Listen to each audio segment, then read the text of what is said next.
Alright guys, so what I'm going to do is I have a new treat pouch. Got a new Halti.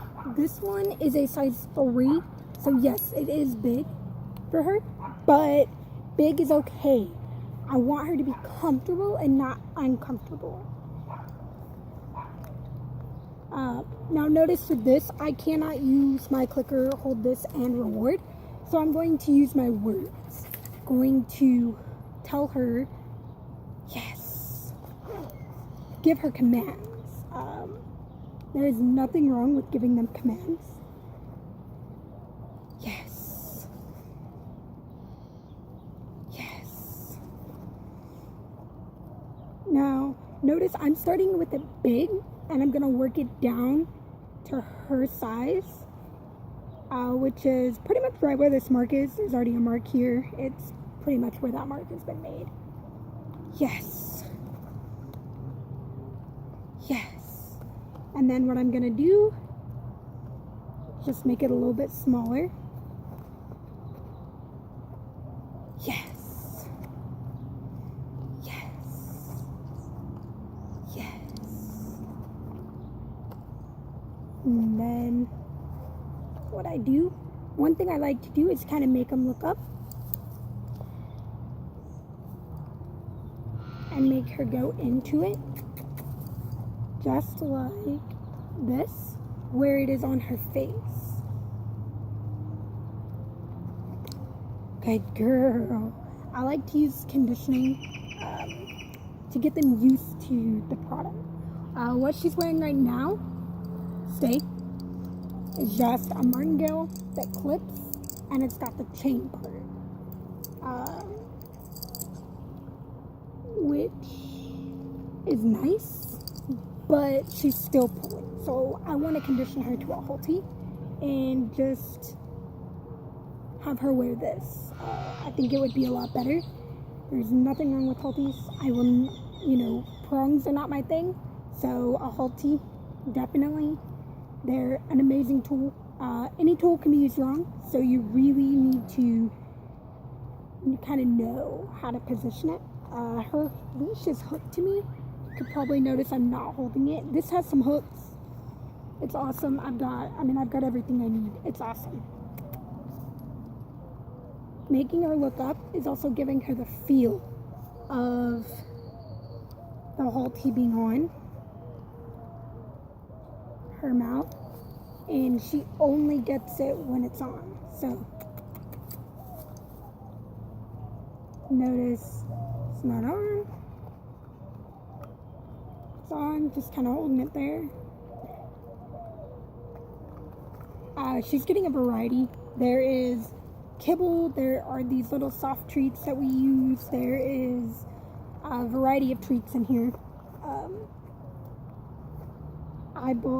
I just buy whatever, honestly, for treats. I'm gonna be trying a new brand as soon as I get money, or eventually, and so I hope y'all kind of keep a lookout for those. I will introduce them when I get them. They are used by the CCI, which is Canine Companions for Independence, a service dog training organization, and so they're really good.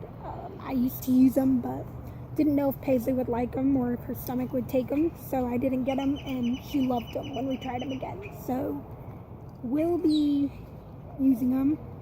So now what I'm gonna do is I'm gonna take it and put it around. Now usually you're gonna want it up here on the neck. Well, of course this one's a little big, so things aren't gonna work out quite as they should, but that's why we condition her to the tool, that any tool we use is something that she can be comfortable with. Just like when I'm using her noise collar, her e-collar, with the noise part, I condition her to that, so that she knows nothing bad is coming out of that collar. It's only a noise that when she doesn't hear me, she will hear that. For some reason, she associates that more with treats than my own voice, and so notice how it is falling down. what I can then do is tighten it. If it is falling off of their mouth like that, you want to then make it tighter where it isn't going to be doing that. So just slip it around the neck or clip it is what you're really going to want to do. This is probably a perfect size because I like that she can still really open her mouth and she doesn't feel like she's muzzled in or caught into it. Yes, when she moves her head, it does slide down. But for a dog that has had some of these tools used wrong on them, there's nothing wrong with it being bigger. And she's only going to work in it with training and working. There is no playing in it, eating in it. I don't personally want her to do that. Now usually with the old one that I had, when I put it on her, her pupils dilated and she would stress out and she wouldn't really do anything. With this one, she's very, very, very relaxed. I'm gonna take her collar off. I'm gonna hook it to me. I love this because I can hook her stuff that I'm not using to it if I may need it, and I'm gonna have it right behind me. So her pupils are not dilated, she's stressed, she's taking the treat, which she kind of got to where she wouldn't do with the other Halti. She just wasn't enjoying it.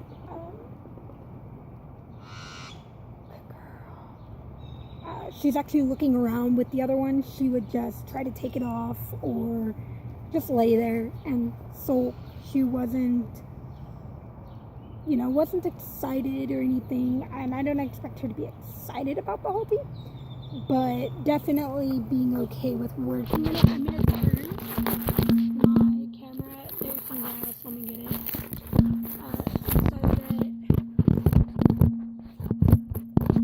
We'll just keep it here and we'll kind of move. I want to show y'all a little bit of work in it and just kind of how you would do it. Come here. So when you're using the Halti, you want to always keep them moving or always keep them doing a command while they're first learning. With this one, she's tried to take it off one time. I've only had it today. With the other one, she was not comfortable. She couldn't open her mouth as wide, so I knew I needed a bigger one, but she would try to take it off instantly. So I can already tell she's so much more comfortable with this and is just able to work in it and still feel like okay and comfortable. And Pizza, come. Good girl. Heel. Sit. Good girl. Is it? Good girl. Really the only time she tries to pull it off is when it falls. Which is okay. Because honestly, I would too. And now she's done. She's like, I'm done with that. Haltis are amazing. A lot of people will try to tell different. Some people specifically don't like them. Some people don't care. Some people... Everyone's a little different in the tools they use. Me as a trainer, I will use pretty much any tools, and I will tell you that in a consultation, that I will use any tools but a prong. Because I don't like them. And the very, very, very few dogs I've worked with a prong have shown signs of uncomfort, and some have even shown signs of pain. So I will not use them. There are specific trainers in Lubbock that will only use a prong. They will not use your flat collars, your Haltis, your martingales. They won't use those. I will. So honestly, Of course, now if someone's dog is already comfortable in a prong, then we can continue with that. But if someone's wanting me to introduce a prong to their dog, it's just not my forte, not something I truly enjoy doing. Because the first, Paisley, come, good girl. The first signs a lot of dogs show are signs of pain or signs of stress. A lot of people will tell you, oh, they don't cause pain if used correctly. That is true, but it's hard to know. Excuse me, I'm sorry. What dogs have what type of skin, and usually I like to challenge my dog to work in a flat collar and work for that reward, and not me having to use a prong and keep correcting them. Some people, to teach heel, they will put on a prong, snap it once, and the dog is right by their side. I like to not do that, but you can do it however you'd like. It's up to each and every individual person. But that is how you can get them used to the martingale. Of course, you want to do that for quite a few days, off and on throughout the day, so that they're getting used to it. Good girl. Good girl.